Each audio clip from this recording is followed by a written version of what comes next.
what we're going to do is, Savannah, you want to do another quick little brief introduction? Sure. Hello, everybody. Welcome. Thank you for joining us today. We are very excited to welcome Pam Atwood here on this virtual event on restructuring your day at home during COVID-19. And we're excited to have her from Everbrook Senior Living, which have 3 communities in Connecticut of Colebrook Village in Hebron, Elmbrook Village in Basra, and Stonebrook Village in Windsor Locks. So Pam, you can take it away. Thank you, and thank you all for inviting me, and it's so good to see some familiar faces. Absolutely love being here with all of you. And I'm going to just jump right in. I do have some things that I can share on my screen. So, excuse me, I'm going to do that. And hopefully the right thing will come up. Okay, so just some quick notes. First of all, whether you're doing this for yourself or for someone else, it's really important to structure that day. So right now we know it's so crazy right now. You don't have to go anywhere. You don't have to go do anything unless you're working in healthcare. Or first responders of some sort, of course, you know, or even the grocery stores and the hardware stores and all of that. But for a lot of us, it's kind of like retirement. So those of you who are retired, you can kind of relate to the benefit of structuring your day, right, Shirley? You gotta have some structure in there. Otherwise, you're just going to sit in bed and wither away, and that's not good. And what does the Bible tell us? You know, something is the devil's work. Idle hands is the devil's work. So what's important to remember is that we want to have something that is structured, but that is also meeting our needs and our likes and our abilities. So I would love to tell you that I'm going to go out and ride the bike every day, but you know what? As much as it's a gorgeous day for a bike ride, my knees aren't going to let me. So that's not a realistic thing to put on my list of things to do. We want to make a list that is leisure filled, but also, and you want to post it where you can see it, but this is also, we want to have, especially if we're working with someone with a cognitive impairment, some way of negotiating. So I have here, and this is not just for people with cognitive impairments, but I have my own personal rewards list. So that if I do all the things that I know I'm supposed to do, I have a list of things to reward myself. And just in case you just think I'm making this stuff up, I really do have a list for myself. I need that. I'm happy to share it. So those are those kinds of things that I can say, okay, you know, if I get all my chores done, and if I get all the things that I know I need to do done, I'm my own monitor of this. So then I'm going to reward myself with a half hour of crochet, or to play Yahtzee on the computer, or whatever, or make a new playlist. But it's got to be stuff that's helpful for me. If I'm dealing with my grandmother when she had Alzheimer's, then I would use that list to say, okay, well, hurry up, let's go. But we don't want to rush people. But if we go to the park now, we'll have extra time later to watch your favorite musical, Sound of Music. So it's about making sure that we're giving some rewards and motivating someone for a reason, not just because we said so, because people with cognitive impairment don't like to be told what to do. Some basic rules of thumb to keep in mind. Number one, people like to feel like they have, or people right now, we all feel like we have no control. So if we're trying to motivate someone else, we want to give them 2 acceptable options. Next is people want to feel like they matter. So we need to give them or us a sense of purpose. We need also as people to feel success, and we want to focus on the process, not the product. It's the process of the doing, not what we do, what pile of stuff done at the end, except my chores, those I have to get done. That really is about the product. The arts truly are magical, but it's got to be their preferred music, their preferred play, drawing, gardening, whatever it is that's creative and artistic, and movement. You know, are they going to dance? Are they going to do yoga stretches? Whatever. Activities need to be meaningful. And this is really the big point of what I'm doing with my work here. So one of the things that I have started doing is my husband and I actually wrote a book 10 years ago called Total Engagement. And I'm really excited to announce to everybody that we are going to be, we have already signed a contract and submitted all of our edits to have Health Professions Press publish our 2nd edition. So we're very excited about that. Yay. Oh, yes. And in that book, it's all of the things that we love to do and all of the things that we encourage seniors to do, because it's a way of giving back to the community. It's a way of staying meaningful. One of the things that I do like to suggest to folks is that you want to do some things that are kind of functionally routine, whether it's being that family helper. Maybe one of the things that we can have someone do is mate socks or polish silver, fold napkins. Oh, okay. Looks like we had somebody join us. Who's 413207? Hello, how are you? Oh, that is Beth. Hi. Hello, Beth. Hi. Welcome. How are you? We're fine. I just didn't want you to think we were ignoring you. And it looks like we also had Susan join us. Susan Cristiano, maybe? Welcome. We are recording this, so don't swear. Okay. Oh, that's Susan. Okay, you're Susan. Gotcha. Yeah, I replaced the vowel 7 with my name. Okay.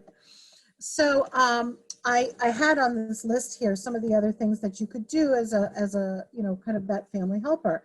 Polishing the silver, folding towels or cloth napkins, pairing socks, watering the plants. I did try a bonsai tree with one of my clients. They loved it. It was so small and so petite that they didn't have to worry about a big garden. It was just not so overwhelming. Raking the leaves, debris, weeding an area or a garden, or creating a new container garden. These are all things that we can do, and even if that person has a cognitive impairment, maybe they aren't doing the greatest job, it still gives them a feeling like they're not a burden, and that's so important.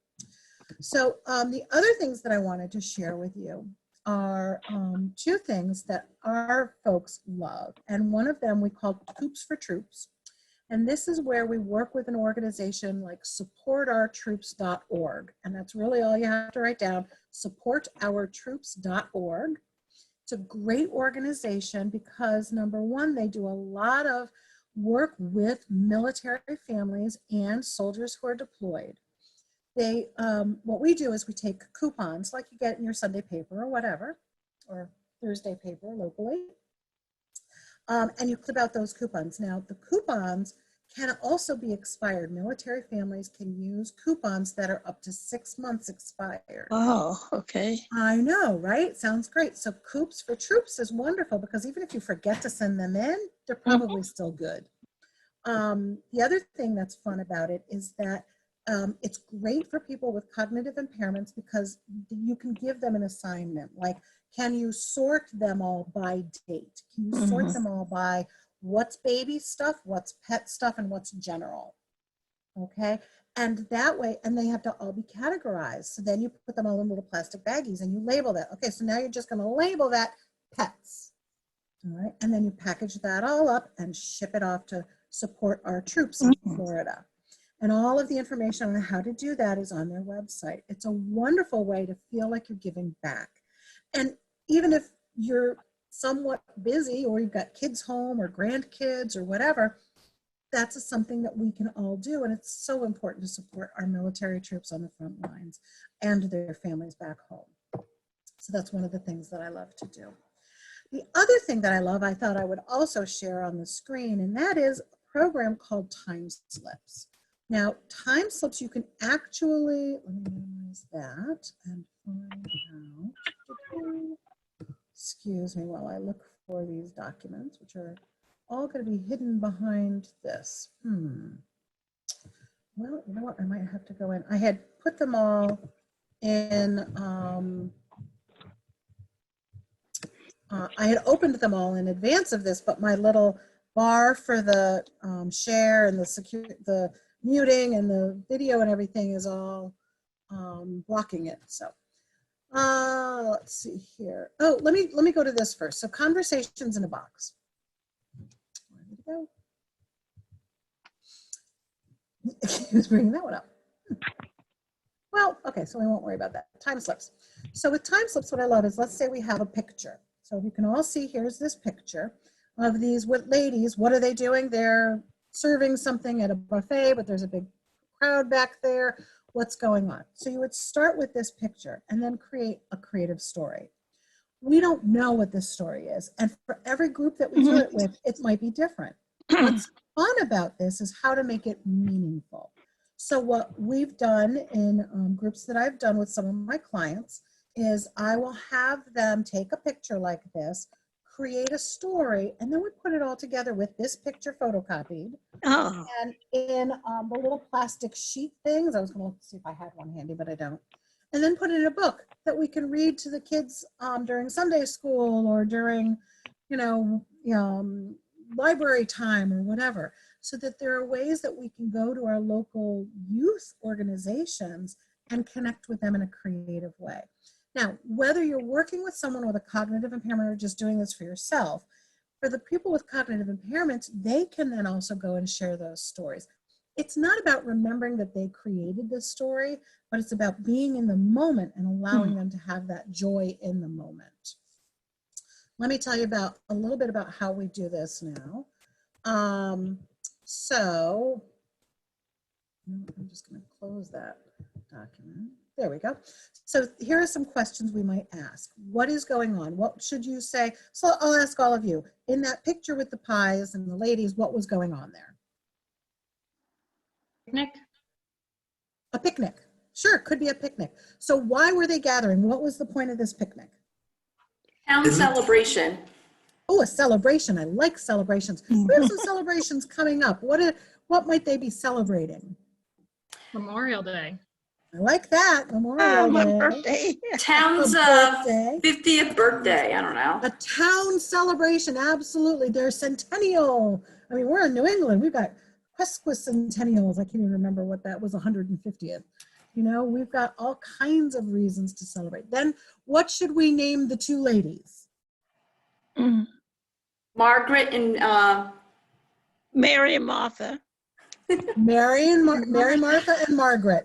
Or Shirley and Savannah, or whatever. There are lots of things. You can name them after the people in the group. How do they know each other?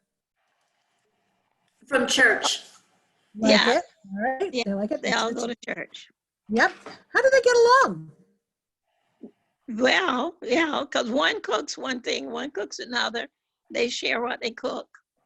So And- they get along, but is there a little bit of competition there about who's the better pie maker? I can't see it. Maybe yes, maybe no. So it's just for fun. You make it for fun. So then what sounds do you hear at this celebration or this picnic? Then what happens next? What are they serving? How does it taste? So as you can see, these are just questions that you ask to tap into people's creativity to put together a story. And the more people that are involved in sharing their ideas, the more fun this is. All right. The